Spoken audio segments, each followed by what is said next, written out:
my theme is joy. What is joy? I mean, Oprah, said it best. Joy is a sustained sense of well-being and internal peace, a connection to what matters.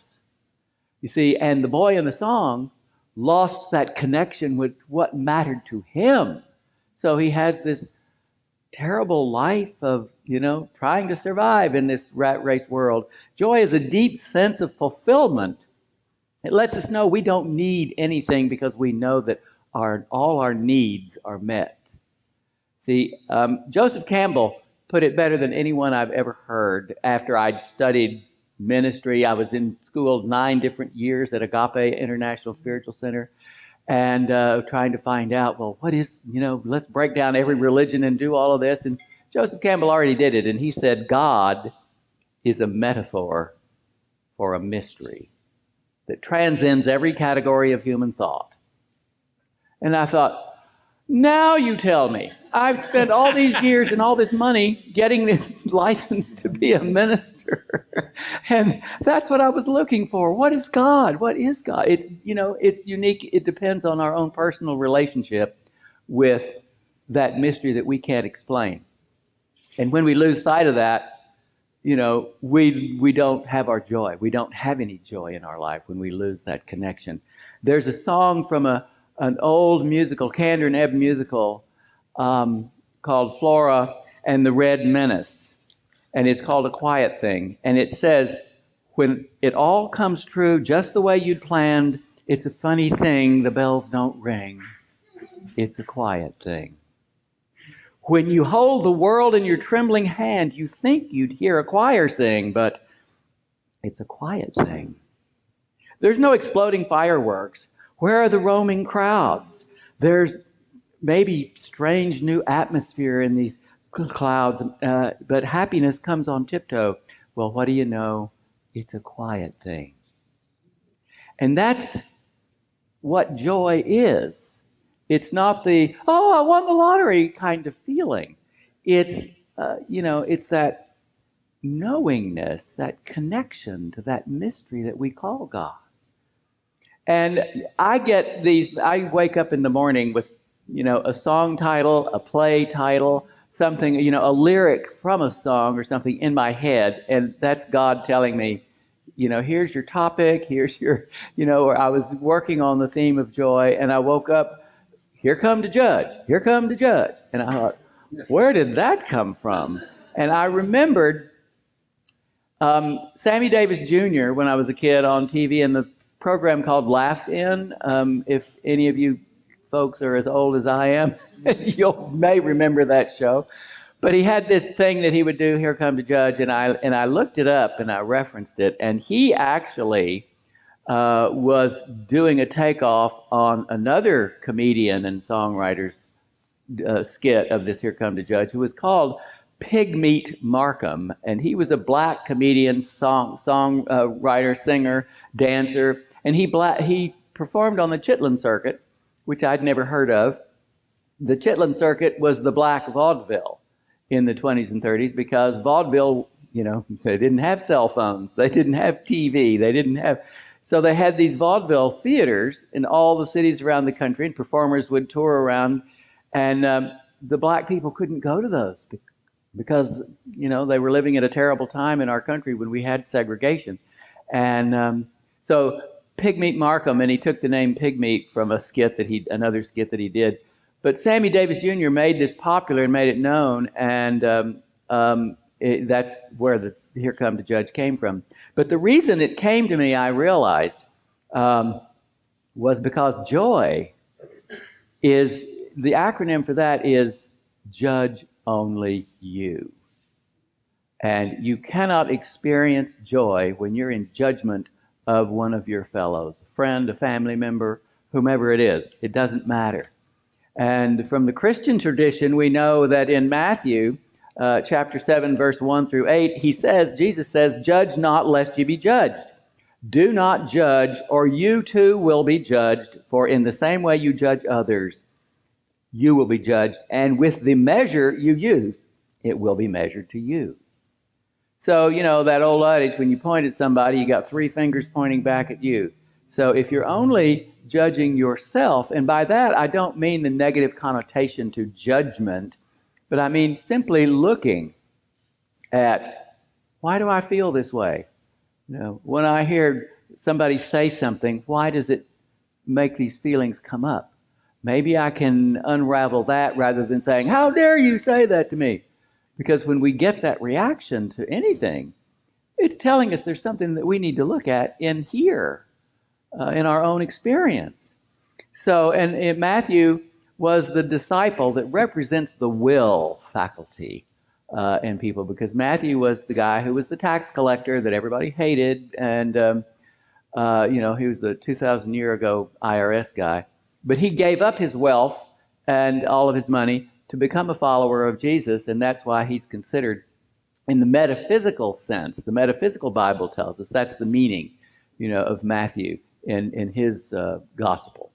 So all of the New Thought churches don't ascribe to the literal translation of the Bible, and they have this idea that what Jesus taught was of value. Don't judge your enemy. Love your enemy. Don't judge other people. This is a valuable teaching, but it's not an easy thing to live by. But there's many different New Thought churches. There's the Unity Church. There's the Religious Science Church. There's the Divine Science, and there's the Church of Truth, and then of course there's the Celebration Circle and other independent groups that come together. But they all kind of look at William James as one of the forefathers of the New Thought movement, and he was a psychologist at the turn of the last century who wrote on the varieties of the religious experience, and he did a study of people who had had this religious experience, this aha moment, this kind of awareness suddenly that sort of transformed their lives. And he said, in just the degree in which you realize your oneness with the infinite spirit, you will exchange dis-ease for ease, inharmony for harmony, suffering for abounding health and strength. And he said that these people who have had these experiences, they're talking about the religion of healthy mindedness. And that's what we talk about here at the Circle and in other New Thought churches, is how are we thinking? Because we know that our thoughts are things, they create the reality that we live in. And you've got the age-old joke about the little two little twins, one's an optimist and one's a pessimist, and the father wants to do a little experiment, and he gives one this great bicycle for Christmas. He gives the other one a bag of dung and a bag, and the optimist says, "Oh, I got a horse, but he got away." And the other one says, "Oh, I got a bicycle. I'm probably going to fall down and break my leg." And it's all on how we view the world. Well, how are we thinking? Are we thinking with a healthy mindedness? Now, Esther Hicks said, if we're talking to a newborn infant, we would say, "Welcome to planet Earth. There is nothing that you cannot do, be, or have. And your work here, your lifetime career, is to seek joy." So Howard Thurman says, "Don't ask what the world needs, ask what makes you come alive, and do that." What the world needs is more people that have come alive. And then we just heard brilliantly sung in that song that Chris wrote just this morning. He must have tapped into my thinking about this talk, because that's exactly what Madison Taylor said. She started the Daily Ohm website, and she said, "Nothing can fill the emptiness that remains in a space vacated by the passion that we've tossed aside." And that's exactly what he was singing about. That little boy who was trapped in the job and the necktie and did you catch the reference to the electric chair he was swiveling around? He wasn't talking about the death row. He was talking about the death that we get into because I got to do this job. I got to pay the rent.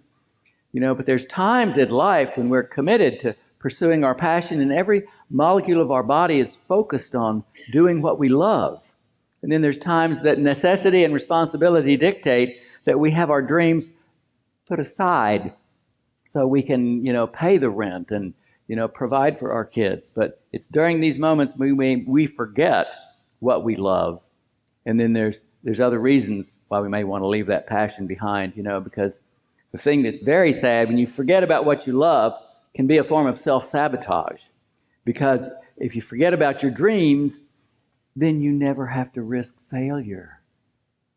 Because, I don't want to, I don't really want to be an actor because how am I going to make a living? That's a thought I had, and I talked to a teacher about when I was in college.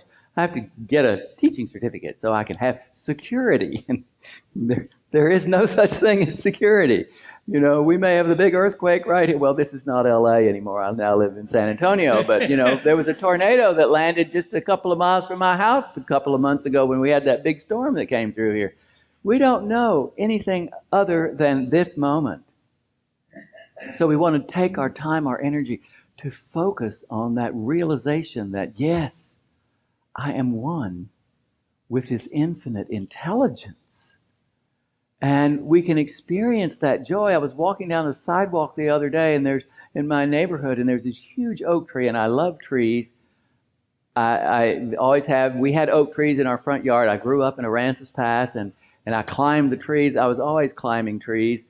And I just, I saw the canopy of the huge spread of the leaves and the limbs, and the trunk was this big around on that tree. And when you stop and think that the root system of that tree is pulling water up from the ground, sending energy through the trunk to the leaves that are exchanging the chlorophyll with the energy from the sun coming, there's an entire universe. And there was a bird started to sing, and I just stood there experiencing the energy of the tree with that bird, and I thought, thank you, God. That just made my day. And for that moment, I was experiencing joy. And the trick is, how do I keep that with me all day long? And if you're working in a job that is not fulfilling your desires and that sense of joy, you can stop for just a moment at your desk, take a deep breath, and remember that you are one.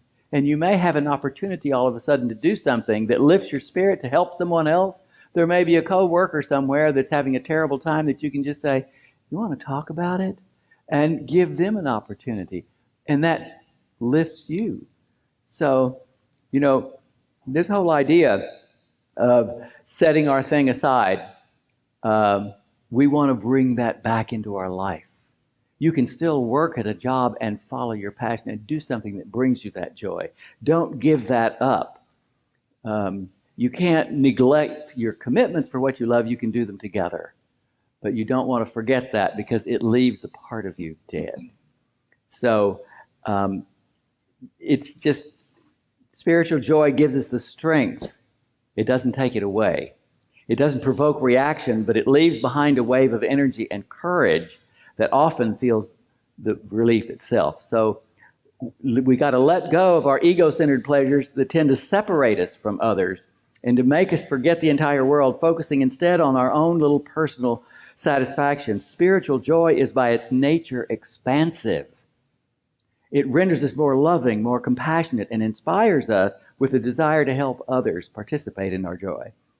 So there's an old Swedish proverb that says, a sorrow shared is half a sorrow, and a joy shared is twice a joy.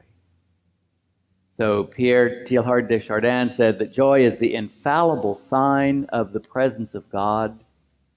And I like to say myself, and I'll leave you with this, that hope is the believing in the possibility. Joy is the knowing that it's already here. Peace and blessing.